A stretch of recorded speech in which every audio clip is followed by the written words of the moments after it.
Esta semana quiero arrancar compartiendo con ustedes una noticia que a mí me ha parecido fundamental para ir entendiendo en cierto sentido cómo a veces los lazos de la fe se terminan entrecruzando con los lazos de la política. Y no me refiero tan solo a un pequeño párroco que de alguna manera puede incidir en la votación cuando hable de la justicia social en favor de tal o cual partido político, sino que en términos de gran escala a lo que acontece en este momento en Ucrania y la relación con los ortodoxos. Y es que el martes 20 de agosto de 2024, el Parlamento de Kiev adoptó un proyecto de ley para prohibir lo que es la Iglesia Ortodoxa Ucraniana y sus organizaciones afiliadas dentro del territorio soberano ucraniano.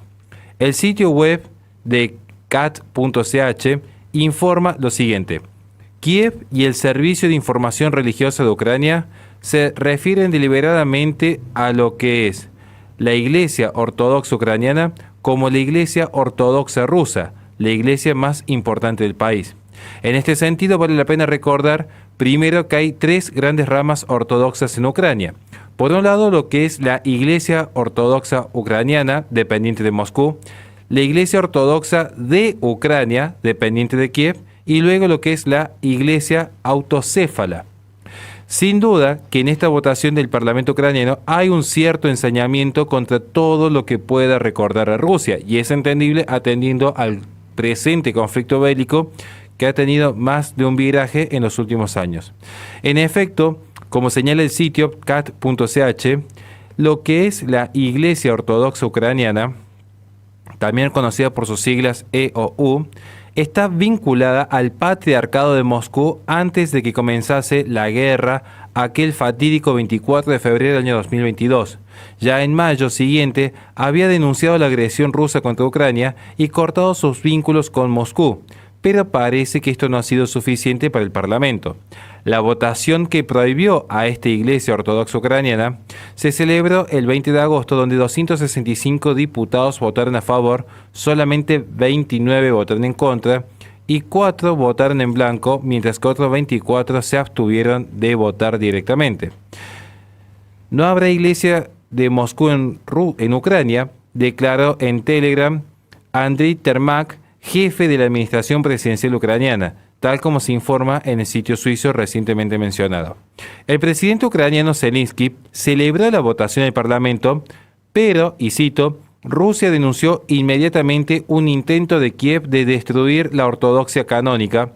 porque hay que recordar que esta iglesia es la confesión más numerosa de Ucrania si hablamos en términos de fieles y cuenta con el mayor número de comunidades religiosas, tal como recuerda el Patriarcado de Moscú. Pero la decisión del Parlamento tendrá repercusiones en toda la ortodoxia e incluso más allá. De allí que es preciso remarcar nuevamente que este tipo de incidentes, que a veces parecen simplemente una postura religiosa, termina incluso afectando los vínculos que hay entre la OTAN y aquellos que se posicionen tanto a favor como en contra. En primer lugar, según el sitio web oficial de la Presidencia de Ucrania, cito, los miembros del Consejo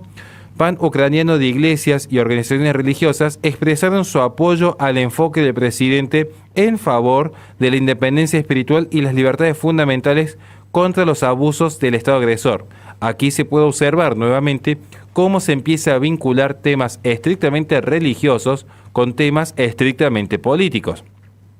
A su vez, lo que es este Consejo Pan-Ucraniano de Iglesias y Organizaciones Religiosas enfatiza que ninguna organización, y estoy citando, religiosa secular cuyo centro esté en un país que haya cometido una agresión militar contra el pueblo ucraniano puede operar en Ucrania.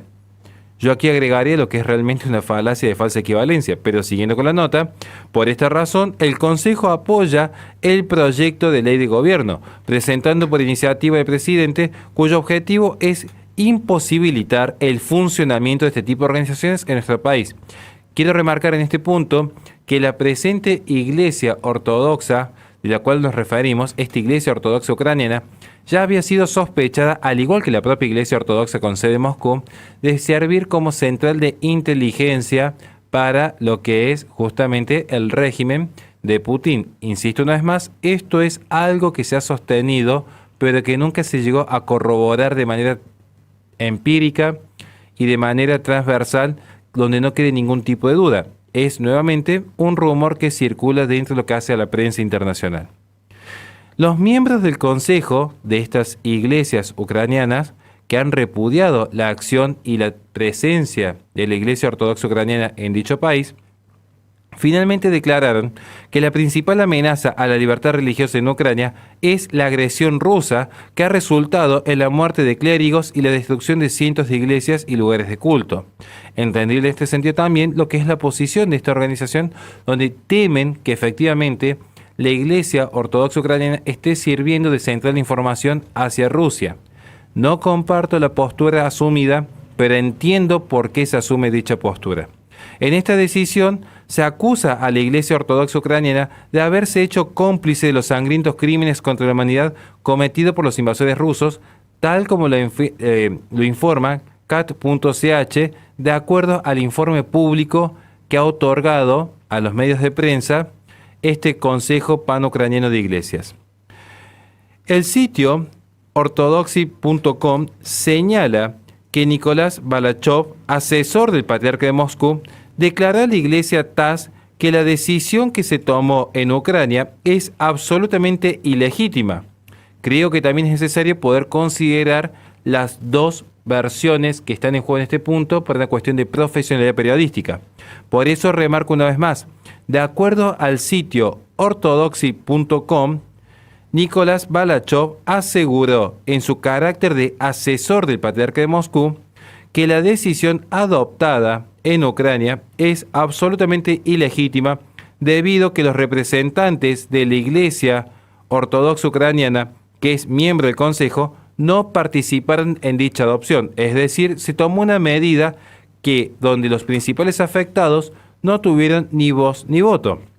En efecto, y vuelvo a citar este sitio, según el reglamento artículo 11, todas las decisiones se toman por consenso con el consentimiento de los jefes o representantes autorizados de todas las organizaciones religiosas que son miembros de tal consejo. Sin embargo, los representantes de lo que es la Iglesia Ortodoxa Ucraniana, que forma parte de dicho Consejo Pan-Ucraniano de Iglesias, no fue invitada a dicha reunión ni se le dio oportunidad de tomar ni siquiera la más mínima defensa dentro de lo que fue este proceso que ellos consideran ilegítimo. Cabe señalar también que este Consejo Pan-Ucraniano de Iglesias se presenta como ecuménico, ya que reúne a 15 entidades cristianas en Ucrania.